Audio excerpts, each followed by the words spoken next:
Digital পর্দা না, আমরা বলছি ফাতিমা রাদিয়াল্লাহু আনহার মতো পর্দা, আয়েশা রাদিয়াল্লাহু আনহার মতো পর্দা, খাদিজা রাদিয়াল্লাহু আনহার মতো পর্দা। আল্লাহ পাক তৌফিক দান করুন।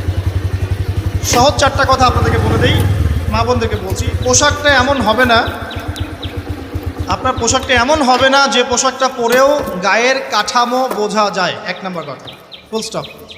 এমন বোরখাও চলবে না যে বোরখা পরলে গায়ের কাঠামো দেখা যায়। এর প্রজেক্টর আছে ওখানে, হয়তো বা দেখতে পাচ্ছেন, বুঝাচ্ছি। এই যে আমার জামার হাতা দেখতে পাচ্ছেন, আমার হাত কতটুকু মোটা আপনি কি বুঝতে পারছেন? আমার মাসেল কি বুঝতে পারছেন কত চওড়া? 4 প্যাক না 6 প্যাক? আচ্ছা, এটা কোনো প্যাকিং অংশ। আচ্ছা, তো এখন এটা ঠিক আছে পর্দা। এটা যদি আপনার অন্য কোনো অঙ্গ প্রত্যঙ্গ হয়, একই হুকুম। প্রতিটার ক্ষেত্রে কি একই হুকুম? হাতের ক্ষেত্রেও যেমন হুকুম, অন্য সমস্ত অঙ্গ প্রত্যঙ্গের ক্ষেত্রে কি একই হুকুম। বুঝতে পারছি? আর ভেঙে বলা দরকার আছে?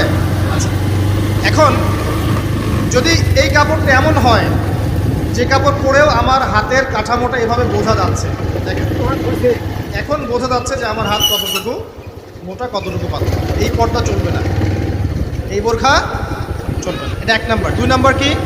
2 নাম্বার হচ্ছে কাপড়টা এত পাতলা হবে না যেটা পরেও বাইরে থেকেই ভিতরের অঙ্গ দেখা যাচ্ছে।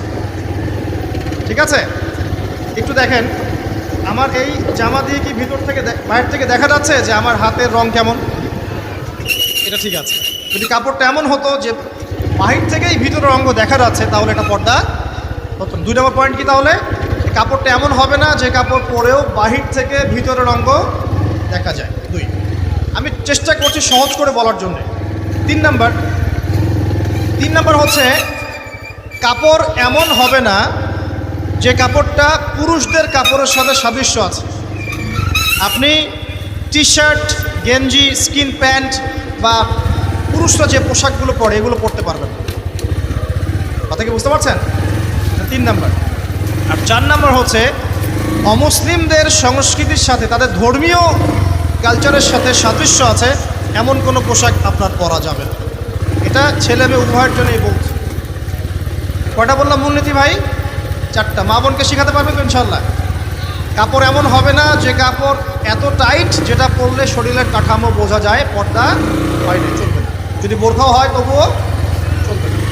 2, এত পাতলা হবে না যে বাহির থেকে ভিতরের অঙ্গ দেখা যায়, চলবে না। 3 নাম্বার, পুরুষদের পোশাকের সাথে সাদৃশ্য আছে এমন পোশাক পরা যাবে না। যদিও বা শেষ জামানায় এই শ্রেণীর মেয়েদের সংখ্যা বাড়বে যারা পুরুষের পোশাক পরে রাস্তায় ঘুরবে।